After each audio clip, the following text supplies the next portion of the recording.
Assalamualaikum warahmatullahi wabarakatuh. Berjumpa kembali dengan saya Danos Channel. Kali ini saya ingin berbagi tentang beberapa kekurangan dan kelebihan untuk tambal ban sistem yang lama ya teman-teman. Jadi yang tambal ban menggunakan sistem penyumbat seperti ini ya. Oke, jadi untuk kelebihannya ya teman-teman, ini mudah didapatkan di mana-mana ya. Dalam arti tukang tambal itu hampir, yang terutama yang pinggir jalan itu hampir menggunakan seperti ini ya. Jadi ini familiar yang model tambal ban seperti ini. Itu untuk kelebihannya nomor satu. Kemudian nomor dua itu harganya lebih murah. Jadi untuk tambal ban tubeless yang murah ini lebih murah ya. Biasanya kalau di sini tuh satu lubang itu 15.000. Itu yang untuk kelebihannya ya. Jadi lebih mudah didapatkan tukang tambal yang seperti ini. Namun ada beberapa kekurangan, yaitu kekurangannya itu kalau lubangnya itu besar, biasanya itu akan rawan bocor kembali ya teman-teman. Jadi kalau untuk paku seperti ini aman ya biasanya, tapi kalau untuk paku yang besar ataupun yang hampir sobek itu tidak efektif pakai yang ini. Jadi teman-teman silakan kalau mau tambal dicek dulu ya, dalam arti dicek itu yang masuk itu paku besar atau kecil ya, ataupun mau agak sobek itu sebaiknya jangan pakai yang ini. Untuk khususnya untuk saya sendiri masih pakai yang ini ya, karena belum upgrade tambal ban yang lebih modern, yaitu ada yang model pakai tembakan ya, tambal ban tubeless tembak bahasanya, yaitu menggunakan seperti peluru ya. Dia ada dalamnya itu ada lancip-lancipnya itu untuk menahan, lebih aman ya. Kalau yang pakai itu lebih aman. Itu untuk tambalan seperti yang lubang besar itu lebih aman ya teman-teman. Oke teman, jadi seperti itu untuk kekurangannya itu. Kalau untuk lubangnya besar ini tidak efektif ya. Jadi untuk kalau teman-teman tambal banyak ban tubeless kok masih bagus, kalau pas kena apa yang besar ya, lubangnya besar, itu sebaiknya pakai tambal yang tembak ya, atau pakai tambal yang tip top model dari dalam. Cuma kalau yang tembak itu biasanya agak mahal sedikit, tapi itu tidak bongkar ya, tidak bongkar ban ya. Untuk yang model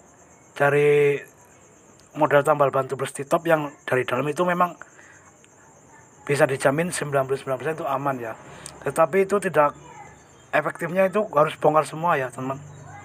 Jadi harus menyiapkan waktu yang cukup. Kalau teman-teman itu terburu-buru, kalau ada itu pakai yang tembak ya. Kalau tidak ada ya terpaksa pakai ini. Tapi dengan catatan lubangnya itu hanya ya paku-paku kecil seperti ini ya teman. Itu efektif ya. Dia tidak mudah bocor. Ini sebagai contoh ya. Jadi kalau saya sendiri, saya pribadi itu kalau lubangnya besar itu saya sarankan untuk tambal ban tip top ya di tempat lain. Karena saya sendiri itu tidak punya ya. Jadi saya sarankan untuk tambal ban tubeless yang model tip top yang dari dalam, yaitu harus dibongkar bannya. Itu lebih aman ya kalau yang tambal ban tip top. Nah kalau bocorannya kok hanya paku kecil seperti ini, saya buka dulu ya teman. Nah ini terkena paku.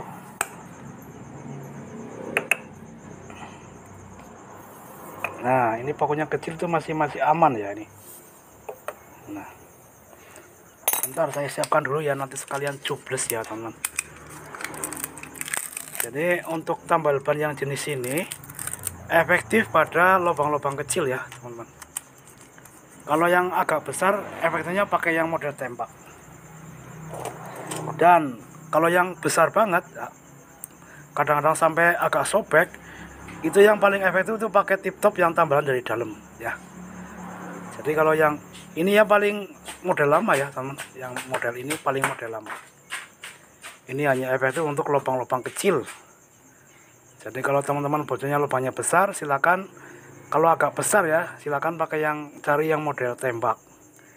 Itu lebih aman ya, sebabnya kalau dia tuh ada model payungnya dari dalam. Dan kalau teman-teman lubangnya terlalu besar ataupun hampir sobek, sebaiknya itu tambal ban model tip top ya. Tapi itu lebih mahal sedikit dan agak lama sedikit ya, karena harus membongkar ban secara keseluruhan. Jadi ditambal dari dalam, tapi itu aman ya, paling aman itu yang model tip top. Tapi kekurangannya itu tidak semua bengkel mempunyai alat itu ya, yang model tip top dan yang model tembak. Kebanyakan bengkel itu yang model seperti ini ya, yang model pertama ini, ataupun model tambal ban tubeless cacing ya teman bahasanya itu. Nah, oke. Jadi ini efektif hanya untuk lubang-lubang kecil ya, kalau lubang besar tidak efektif. Bisa ditambal tapi kadang-kadang mudah bocor ya ini. Nah, kalau pakunya seperti ini nih, kecil seperti ini masih aman banget ya. Ini aman banget. Ya. Kalau yang besar itu tidak aman. Jadi ini sebagai informasi dan juga berbagi pengetahuan agar antara tukang tambal dan customer itu tidak terjadi salah paham ya. Jadi semua itu ada spek-spek tertentu yang harus dipahami oleh customer dan juga bengkel ya teman.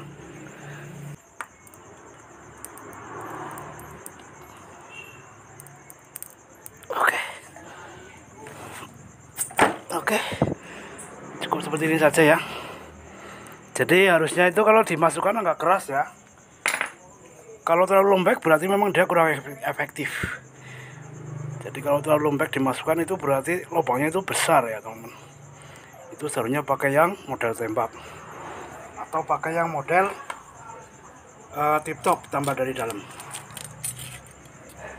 Sekali lagi untuk model tambal cacing ini efektif hanya untuk lubang-lubang kecil ya. Jadi tidak efektif untuk lubang-lubang besar. Oke, kita potong seperti ini.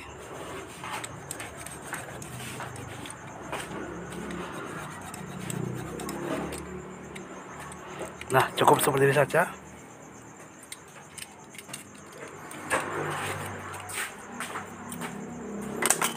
Kita tes kembali, teman-teman. Nah, ini sudah aman ya. Memang dia hanya efektif untuk lubang-lubang kecil. Oke teman-teman, terima kasih sudah menonton video dari saya. Semoga ada manfaatnya ya. Semoga memberikan wawasan baru bagi teman-teman yang mempunyai motor menggunakan tambal ban tubeless. Sekian, assalamualaikum warahmatullahi wabarakatuh.